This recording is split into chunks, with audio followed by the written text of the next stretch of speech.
ফের শোরগোল ফেলে দিয়েছে ইয়েমেনি সশস্ত্র বাহিনীর আক্রমণ। আবারও ইসরায়েলের ঘুম হারাম।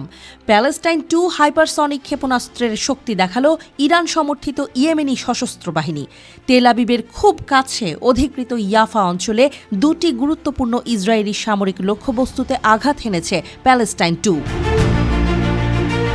ইয়েমেনের শীর্ষ সামরিক মুখপাত্র ব্রিগেডিয়ার জেনারেল ইয়াহিয়া সারি জানিয়েছেন, এই হামলা ইসরায়েলি আগ্রাসনের জন্য একটি বৈধ প্রতিক্রিয়া।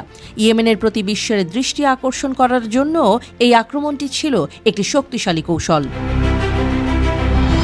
ইয়েমেনের সশস্ত্র বাহিনী এতদিন ধৈর্য ধরে প্রতিক্রিয়া দেখাচ্ছিল, তবে এবার তারা শত্রুকে সরাসরি আঘাত করেছে। ইসরায়েলি আগ্রাসনের প্রতিক্রিয়ায় ইয়েমেনের ক্ষেপণাস্ত্র ইউনিটের এই আক্রমণ এক দারুণ বার্তা। এই অভিযানের মাধ্যমে ইয়েমেনি বাহিনী সারা বিশ্বকে দেখিয়ে দিয়েছে ইরানের প্রক্সিদের প্রতিরোধ ক্ষমতা। তারা গাজা বা ইয়েমেনের সীমানার মধ্যে সীমাবদ্ধ নয়, বরং তারা যে কোনো স্থান থেকে যে কোনো সময় ইসরায়েলকে লক্ষ্যবস্তু করতে সক্ষম। বিশেষজ্ঞরা মনে করছেন, এই ধরনের আক্রমণ ইসরায়েলের জন্য বিপজ্জনক হতে পারে।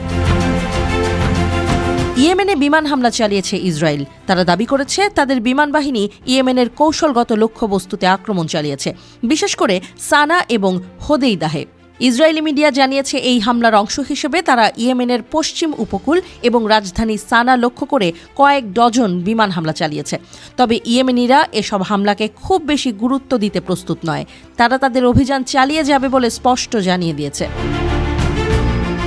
ইয়েমেনের হুথি আন্দোলনের পক্ষ থেকে মোহাম্মদ আলী আল হুথি বলেছেন, ইসরায়েলি হামলায় বেসামরিক লক্ষ্যবস্তুতে হামলা করা যুদ্ধাপরাধ।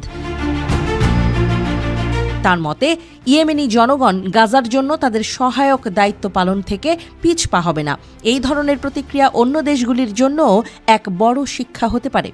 এই আক্রমণ কি ইসরায়েল এবং ইয়েমেনের মধ্যে এক নতুন যুদ্ধের সূচনা? মধ্যপ্রাচ্যে উত্তেজনা আবারও বেড়ে গেল।